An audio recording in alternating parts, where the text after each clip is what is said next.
up to another good morning. Time to go.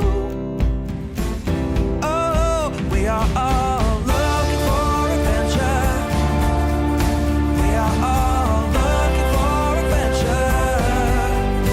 We are all. Welcome back to the 3x5 Live podcast. On this podcast, we talk about mindset, mindfulness, productivity, everything self-development. Last week, we talked about make your husband, Bryan, your guru. That's not what it is. Make your partner your guru. Oh, okay. I thought I was just always your guru. Well, are you everybody's husband? Bryan, your husband. No comment.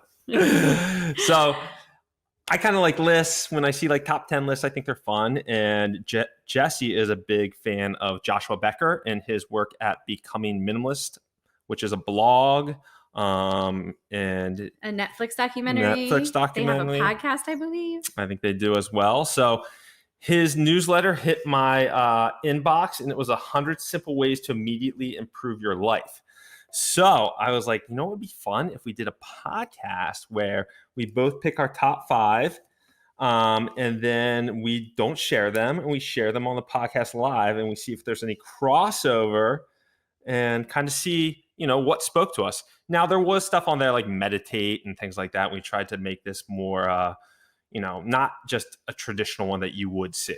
Yeah, after I picked them, I realized that I think that I chose things that are always growth edges for me, that I know when I do them, they do make my life happier, but that I need to work harder to bring to fruition. So, okay. So the game plan here, I feel like it's like a game show. Yeah. We like, I can go Come on down. I can go first, and then I'll riff on for 2 seconds why I picked it. Okay. And then you go. Okay. Sounds all right. like a plan. Let's do it. So my first one was find time for solitude. I picked that one too. Aha. So we can we both riff? All right, yeah, then we both riff. So one of the biggest things I got out of my career in ultra running and what spoke to me so much was those hours in the woods in solitude. People say that all the time, like to marathon runners and whatnot, like, what do you think about the whole time? I found so much growth and so much peace from that time in solitude in this crazy world that we live in. So that was one that spoke to me. Why did it speak to you? I think because I'm craving it recently. Wonder why. Time by myself and, time for reflection, time for journaling, time for thought. I've been using our infrared sauna. We've had that sucker for 10 years now? 8 years. 8 years. And I used to use it all the time, and I've gotten away from it. And sitting in that sauna when I'm locked in a box and no one can get to me, I feel like has been my beautiful time. I've been doing 30 minutes in there, and I forgot how nice it feels to meditate and to journal and to just have time to think. And so finding time in solitude is a growth edge for me, but something that I know when I do makes me feel really good. Cool. So you get it. I'm working on it. Yes. All right. What's your next one then? So my first one, and I did it in order of how they were listed, so there's no reason to this, but was drink more water. You've gotten better at that. I've gotten so good. So Bryan randomly gave me one of these bougie Stanley cups that I didn't really know was a trend thing. He saw it in Dick's and just picked it up for me. And so I have this 40 ounces of water goodness, and I've been trying to get through that every single day. I know that when I drink water, first thing in the morning, it helps regulate my bowel movements. It makes me feel lighter. I feel like my digestion, it gets off to a great start. My skin looks better. I get really bad headaches, and my headaches go away. So there are wonderful things that happen when I drink water. I just have to remember to do it. And so that is a growth edge for me, but one that makes me feel happy and healthy. Yes. The ultimate health elixir is water. I know. And because you wake up, I think I said this on the podcast before, you wake up, you lose a gallon of water while you're sleeping. And so you already wake up dehydrated before you even start your day. Yeah. You are a poor water drinker. So if you are also a poor water drinker, cheers. Because Bryan drinks a tub of water a day. All right. My next one was smile at yourself in the mirror. That one just jumped out at me. Well, I'm very bullish on self-talk and doing things that make you proud. When I do something that makes me feel proud inside, I just feel like I'm just happier. And I think sometimes, just taking that second to actually see yourself in the mirror and smile and acknowledge, I love you. Self-love to me is so important. I think all of us need more of it. You can't love somebody else until you love yourself. So I think that just that little act of just like truly smiling at yourself in the mirror is important. So Can't I like wait to that see one. that when I walk in and you're brushing your teeth.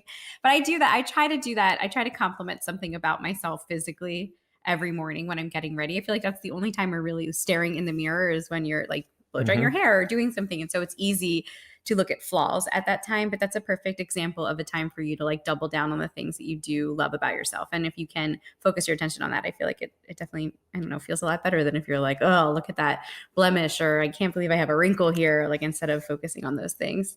Yes. Give yourself some love. All right. What's next for you?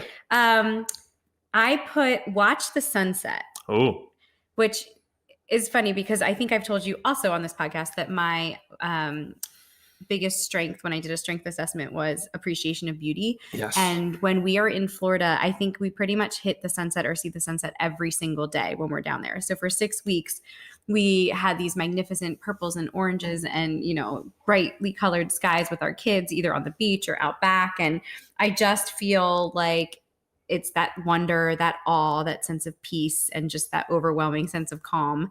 And I don't know why, but we don't do it as often when we're at home in Pennsylvania. Well, we don't have But we also don't have a view. We don't have the best sunset view from our house. Yeah, but I feel like I want to make it an effort to enjoy sunrises and sunsets because it's just, I don't know, I feel like you cannot be in a bad mood when you are witnessing that sense of awe and wonder. I like it. All right, next. Next for me is keep a 3-sentence journal. I love goals that it's just like you have the bottom floor. It's like people that say like, I don't have time to meditate. Well, have like the bare minimum is like 2 breaths or like 1 minute of meditation. Mm-hmm. And I think there's so much good that can come out of journaling that just doing on your nightstand, having a little book and just writing 3 sentences. You know, obviously in the 3x5 cards, you're like 3 wins for the day is kind of that same type of process. Mm-hmm. But that like quick reflection on the day just sets the mood going into the evening routine, at least for me. I like it. I like that baby step. Mm-hmm. Okay, so my next one is listen to uplifting music, which is, I mean, Bryan knows, I don't think that there's like a minute of my day that doesn't have a playlist playing in the background. We always have music at home. When I'm doing school with the kids, I have like classical calm music. I think my life is basically a playlist. And sometimes I feel like I'm a DJ. So my favorite thing about teaching yoga was to make my yoga playlists. And just today I was at tennis and I was at a point play clinic, and the pro, I was like, hey, what are your thoughts about me bringing a speaker and making a nice, like fun morning tennis playlist? He was like, go for it. So when I have music playing, I love to dance. I love to sing. The kids and I have dance parties every morning. Like you can't not be in a good mood when you are dancing. So I just think bringing more music in your life is always a good idea. And if you need a playlist, I'm your girl. Yes, you do love playlists. I do love a good playlist. I have like 100 on our Spotify. All right. My next one is laugh. One of my goals last year was to laugh more, like true belly laughing. Like I don't think I do that enough. And Jessie just the other day read the stat, like a 6-year-old laughs like 300 times a day, where like 30, 40-year-old laughs like 6 times a day. Mm-hmm. You know? It was like 600. A 6-year-old laughs 600 times a day. Yeah, something like that. So don't quote our stats here. No. They laugh a lot compared to adults. They're very happy. Yes. So just finding more laughter, more joy. That was like legitimately something that I said to some of my buddies. It's like, I need help with this. I need help laughing more often. I'm not a serious guy, but I just think it's really fun to laugh, and I need to let myself laugh more. You were giggling this morning about some type of text exchange that you were having. Yes. I heard you. There was some heavy giggles this morning. Yes. I'm in this Marco Polo group, and it was funny. So there you go. You got your quota for the day. Yes. All right. What's next for you? Okay. So this one is kind of something we've talked about and drilled home 1,000 times, but creating a morning routine. If I could say, actually 2 things. I would say sleep is the number one indicator like of happiness and health and vitality. Yes. that is for me the biggest needle changer. Like if I know I'm going to have a good day or not, whether I sleep.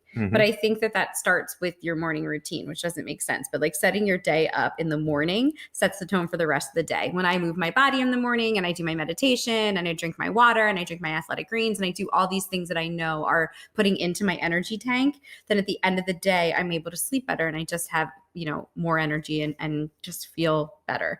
So again, growth edge, because the days I do it, it changes the trajectory of my day. I'm more patient. I'm, have more energy for my kids. I feel like I'm in a better mood. But I sometimes make excuses or just like don't get it done. And I feel a difference. So growth edge, create a morning routine. Yep. That one is a game changer. I really feel that way. Yep. I agree. There's no judgmental comments coming from you, Bryan Stewart. We're not in a parent-child relationship. No, we're not. Here. We're in a partnership. We're in a partnership. All right, what's your last one? This has to be 5. Last one I thought you did 6. No. All right, go ahead. This is my 5th. Okay, you started though. Hug your spouse a little longer. Oh, now I feel bad for giving you a schmack. I think it's like hug your spouse and hug your kids a little longer. We were at a conference in Austin.